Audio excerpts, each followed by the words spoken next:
Hello everyone, welcome to Sadhana Online Academy. This is a very important video for AHSEC second year students under Assam Higher Secondary Education Council because we are going to discuss an important topic related to your English syllabus, and that is notice writing. আমি এই ভিডিওটোত উচ্চতৰ মাধ্যমিক দ্বিতীয় বৰ্ষৰ সিলেবাছত থকা ইংৰাজী বিষয়ৰ এটা অতি গুৰুত্বপূৰ্ণ বিষয় নোটিছ ৰাইটিংৰ ওপৰত আলোচনা কৰিবলৈ গৈ আছো। Dear students, notice writing is a very scoring topic in your syllabus. You know why? It is precisely because by writing a few lines within 50 words, you may score 5 marks easily. ছাত্রছাত্রী সকল তোমালোকে notice writing বা জাননী লিখন যেটো আছে তাত কেৱল মাত্ৰ 50 টামান শব্দ লিখিয়েই সম্পূৰ্ণ 5 নম্বৰ পাবলৈ সক্ষম হ'বা। গতিকে যথেষ্ট স্কোৰিং নহয় জানো। So apart from that, if you acquire this skill of notice writing, it will definitely be helpful in your future life. ভৱিষ্যত জীৱনতো ই তোমালোকৰ যথেষ্ট সহায় কৰিব। গতিকে আৰম্ভ কৰোঁ হা। Let's start. Students, as you are now in class 12, you have probably read scores of notices in your life. হয়নে?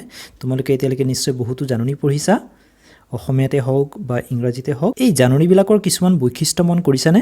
There are some characteristics of a notice. First of all, look at these examples. মই অসমীয়া জাননীৰ আৰ্হি এটা প্ৰথমতে দি লৈছোঁ। জাননী লিখা কাকতৰ ওপৰ ফালে ক'ৰ পৰা জাননী জাৰি কৰা হৈছে সেই অনুষ্ঠানটোৰ নাম থাকে। বিদ্যালয়ৰ জাননীত বিদ্যালয়ৰ নাম থাকিব, অন্যান্য অফিচৰ হ'লে সেই অফিচৰ নাম থাকিব। উদাহৰণস্বৰূপে ইয়াত হাৱাজান উচ্চতৰ মাধ্যমিক বিদ্যালয়ৰ নাম দিয়া হৈছে। তাৰ পিছত লিখা থাকিব জাননী বুলি, তাৰ তলত তাৰিখ। অৱশ্যে তাৰিখ জাননীৰ ওপৰতো লিখা থাকিব পাৰে, অৰ্থাৎ বিদ্যালয়খনৰ নামৰ তলত তাৰিখ দি তাৰ পিছত জাননী বুলি লিখা থাকিব পাৰে। সো ইয়াৰ পিছত আহিব মুখ্য বিষয়বস্তু, অৰ্থাৎ জাননী যিটো কথা ক'ব বিচৰা হৈছে সেই বিষয়টো এটা বা দুটা পেৰাগ্ৰাফৰ ভিতৰত লিখা থাকিব। আৰু শেষত জাননী জাৰিকৰ্তাৰ চহী, অৰ্থাৎ যিগৰাকী ব্যক্তিয়ে জাননী জাৰি কৰিছে, the person who has issued the notice, okay, সেই মানুহগৰাকীৰ চহী, his signature, designation as well as seal. তেওঁৰ চহী, পদবী, তেওঁ কোনটো পদবীৰ মানুহ, আৰু তেওঁৰ হয়তো চিল বা ষ্টাম্প থাকিব। Likewise, in a notice written in English, we find the name of the institution as the heading of the notice. And it should be in large and distinct letters, okay, preferably in capital letters. If you can in your answer scripts, you have to write in capital letters. Beneath the heading, we should write the word notice, okay, you should have to write notice. You may use either capital letters or small letters, it's up to you. Thereafter, you have to put the date. Please keep it in mind that without a date, the entire notice becomes void. Okay, so if you write in a notice that students have to deposit a certain amount of fee within a week or so, and if you don't put the date there, then how the students understand that when to submit a fee, right? So you have to give the date, otherwise the whole content may be very very vague, okay. And then comes the actual content of the notice. There is no clear format for beginning the line. It entirely depends upon the creativity of the writer. তো নোটিছৰ আৰম্ভণিৰ বাক্য কেনেকুৱা হ'ব তাৰ কোনো নিৰ্দিষ্ট স্বৰূপ নাই, তোমালোকে বুজি পাইছা। সো নিৰ্দিষ্ট এই এনেকুৱা ধৰণৰ বাক্য দিয়ে যে আৰম্ভ কৰিব লাগিব বা আৰম্ভণিতে এইটো শব্দই থাকিব লাগিব বুলি কোনো কথা নাই। So there is no' clear cut format, okay. সেইটো মানে লেখকগৰাকীৰ ওপৰত নিৰ্ভৰ কৰিব তেওঁ বাক্যটো কেনেকৈ আৰম্ভ কৰিব, okay. But in this video' will stick to a certain pattern. আমি ইয়াত তোমালোকক নিৰ্দিষ্ট এটা পেটাৰ্ণতহে লিখিবলৈ শিকাবলৈ চেষ্টা কৰিম, যাতে তোমালোকৰ পৰীক্ষাৰ সময়তো সেই একেটা পেটাৰ্ণতে লিখিবলৈ সুবিধা হয়। তুমি যদি সদায় বেলেগ বেলেগ পেটাৰ্ণত লিখি থাকা তেতিয়াহ'লে পৰীক্ষা হলত হয়তো তো লিখাত গণ্ডগোল হ'ব পাৰে। তো সেইটো যাতে নহয় তাৰ কাৰণে আমি নোটিছ সাধাৰণতে বিদ্যালয়ৰ ক্লাছত আমি একেটা পেটাৰ্ণতে লিখিবলৈ যত্ন কৰাটো উচিত, অ'কে। আৰু মই ইয়াত সেইটোকে ফ'ল' কৰিম, হ'বনে? Then let's begin. As you have already noticed, there are 5 main parts in a notice. Heading, number 1. The topic, that means you have to write notice, the word notice, then date, you have to give a date, content, that is the paragraph, and signature. Okay, notice এখনৰ পাঁচটা কথা মন কৰিব লাগিব। পাঁচ কথা কেটা কোনকিটা? So first of all heading, ওপৰত heading, তাৰ পিছত জাননী বুলি লিখি দিব লাগিব, notice বুলি, that is second, then the date, তাৰিখটো দিব লাগিব, then content, the main paragraph, notice যেটো কথা ক'বলৈ বিচৰা হৈছে, you have to write in 1 or 2 paragraphs, okay, and at last you have to put the signature. So now what is a heading? প্ৰথমতে আমি হেডিং নো কি জানিব লাগিব, okay, so heading is that part where the name of the institution appears. মই আগতে কৈছো যে অৰ্থাৎ হেডিঙত কি থাকিব, জাননী ক'ৰ পৰা জাৰি কৰা হৈছে তাৰ নাম উল্লেখ থাকিব, okay, so বিদ্যালয়ৰ জাননীত বিদ্যালয়ৰ নামটোই হৈছে heading, and if the notice is issued by deputy commissioner of a particular district, then the heading may read office of the deputy commissioner, okay, instead of the name of the school, and if it is issued by superintendent of police, then it may read like office of the superintendent of police, and so on, okay, কিন্তু ইয়াক লৈ তোমালোকৰ বেছি চিন্তা কৰাৰ প্ৰয়োজন নাই, কাৰণ প্ৰশ্নটোতেই ইয়াৰ হেডিং কি হ'ব তাৰ ক্লু থাকিবই। হেডিং পৰাপক্ষত ডাঙৰ আখৰত লিখিবলৈ চেষ্টা কৰিবা, okay, try to use capital letters so that it becomes distinct and it gets automatically highlighted. Next, below the heading you have to write the word notice, okay, you may underline it, that is the second part, and after that don't forget, rather I would like to say never ever forget to put the date. It should be preferably on the right hand side, ওফালে তাৰিখটো দিয়া উচিত, কেতিয়াও কিন্তু তাৰিখ দিবলৈ নাপাহৰিবা। আমি দেখো কেতিয়াবা ছাত্ৰ ছাত্ৰীসকলে পৰীক্ষা হলত তাৰিখটো দিবলৈ পাহৰি যায়। এইখিনি কৰাৰ পিছত তোমালোকৰ আধা কাম হৈ গ'ল, okay, so if you have given the heading, you have given notice, you have given the date, then half part of the notice is already done. এতিয়া আৰম্ভ কৰিব লাগিব main content, so you have to write down the main paragraph now, okay, noticeত জনাব লগা কথাখিনি এটা বা দুটা প্যাৰাগ্ৰাফৰ ভিতৰত স্পষ্টকৈ লিখিব লাগিব, okay, this portion carries the soul of the notice, hence you must use simple language and there should not be any ambiguous word or sentences, okay, তাত কোনো ধৰণৰ বিভ্ৰান্তিকৰ বা দ্ব্যৰ্থবোধক শব্দ থকা উচিত নহয়। After writing that content, at last the issuer must put his or her signature so that it becomes officially valid. আনুষ্ঠানিকতাৰ ফালৰ পৰা চাবলৈ গ'লে জাননী জাৰিকৰ্তাৰ সহি অবিহনে কোনো জাননীয়ে বৈধ নহয়। Now let's go for exercise. Look at this question. So you are Anil or Anita, the cultural secretary of Tezpur Govt Higher Secondary School. You are planning to organize a cultural program. Write a notice for the school notice board inviting names of students willing to participate. I have taken this question from the question paper of HS Final Examination 2018, okay, conducted by Assam Higher Secondary Education Council, okay, so you must note one thing, that you should not give your original name in the answer script. So it is for this reason your name has been provided there as Anil or Anita, okay, a proxy is called proxy name, a proxy name is already given, okay, তোমালোকে নিজৰ উত্তৰ বহিত কিন্তু কেতিয়াও নিজৰ নাম লিখিব নোৱাৰা, কিন্তু যেহেতু জাননীখন মই আগতে কৈছো সহি কৰা দৰকাৰ আছে, শেষত সহিটো কৰিবই লাগিব, গতিকে সেই কাৰণে তোমালোকৰ কাৰণে বেলেগকে এটা নাম দিয়া থাকিব, okay, যেনেকৈ অলপ আগতে আমি কুৱেশ্যনত পাইছিলো ইউ আৰ অনিল অৰ অনিতা, বহুত ছাত্ৰ ছাত্ৰীয়ে কি কৰে নিজৰ স্কুলৰ নামটোকে দি দিয়ে, যাৰ ফলত কি হয় আমাৰ যিটো পৰীক্ষাৰ যিটো গোপনীয়তা সেইটো নাইকিয়া হৈ যায়, গতিকে প্ৰশ্নত যি স্কুলৰ নাম দিয়া থাকে সেইটোৱে হেডিঙত দিবা, okay, নিজৰ স্কুলৰ নাম কেতিয়াও দিব নালাগে। আৰু আমাৰ যিটো আগৰ যিটো প্ৰশ্ন তাত দিয়া আছে you are the cultural secretary of Tezpur government higher secondary school, so you have to give the name of the same school, okay, since you have been designated cultural secretary of the students union body of your school, so you have to put it in the following way. First of all you have to write students union, okay, students union of your school Tezpur Govt Higher Secondary School, Okay, this part is called heading. Okay, after that you have to write this word notice. Okay, so whether you are writing a notice or advertisement, okay, so that should be clarified. Okay, this is particularly a notice, and then you have to give date. Okay, put a suitable date, and preferably as you will be writing in the examination hall, just give the date of the examination itself. Okay, but for the sake of your convenience, I am not putting any date here, so it will be filled up by you. Okay, and then you have to start the main content. Okay, তোমালোকে notice আৰু তাৰিখ দিয়াৰ পিছত তাৰিখটো পৰীক্ষা হলৰ যেটো তাৰিখ পৰীক্ষা দিয়া তাৰিখ সেই তাৰিখটোকে দিবা পৰীক্ষা হলত তাৰ পিছত মেইন কন্টেন্টটো আহিব আমি কেনেকৈ লিখিব পাৰো we may start like this this is for general information of all students of Tezpur Govt Higher Secondary School. Okay, we have started the sentence like this is for general information. Aru in most of the notices you can start the line like this. So this is the general information.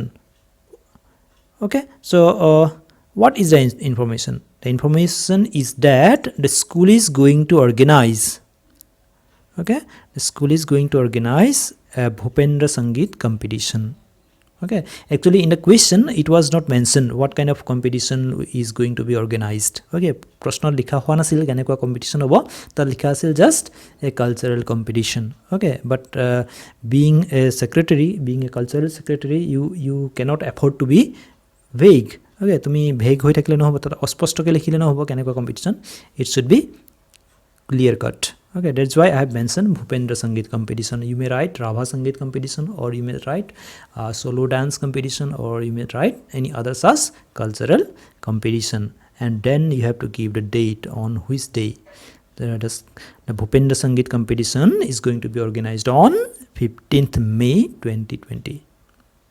Okay, যেহেতু আমি বৰ্তমান 2020 চনৰতে আছো যেতিয়া সেইকাৰণে মই 20 চন দিছো in future তোমালোকে যেতিয়া ভিডিও চাবা সেইমতে চনটো দিবা আৰু সেইমতে মাহটো দিবা okay 15th May then now you have to request the students fellow students to submit their names. You see all the students are not going to participate. Hetu স্পষ্ট কথা না সকলো ছাত্ৰ ছাত্ৰীয়ে পাৰ্টিসিপেট কৰিব জানো নিশ্চয় নকৰে.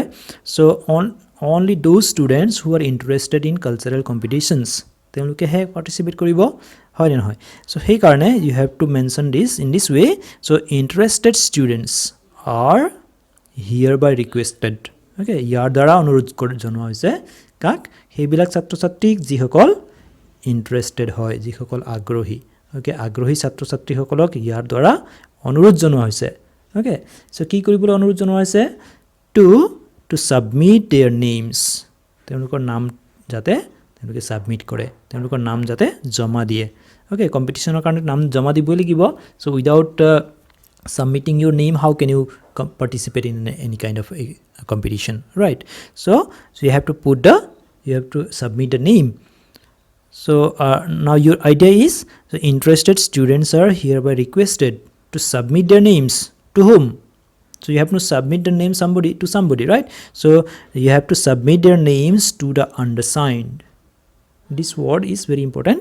So undersigned means the person who has put his or her signature below. Okay, তলত যিগৰাকী ব্যক্তিয়ে সহি কৰিছে সেই ব্যক্তিগৰাকী হল undersigned. অসমীয়াত ক'বলৈ গ'লে নিম্ন স্বাক্ষৰকাৰী ব্যক্তি. Okay, তলত কাৰ সহি থাকিব? Definitely the cultural secretary. Okay, নামটো দিয়ে আছে গতিকে তলত যিগৰাকী ব্যক্তি সহি থাকিব সেই ব্যক্তিগৰাকীক that means you তোমাক. Okay, তুমি কোৱা নাই যে মুক আহি নামটো দিবা বুলি. Okay, so you are not saying in that informal way, rather you are putting it in very standard and formal way. That is they have to submit their names to the undersigned. তলত সহি কৰা ব্যক্তিগৰাকীক আহি নামটো দিব লাগিব. কেতিয়া দিব লাগিব? On or before 12th May 2020. Look at this phrase, on or before.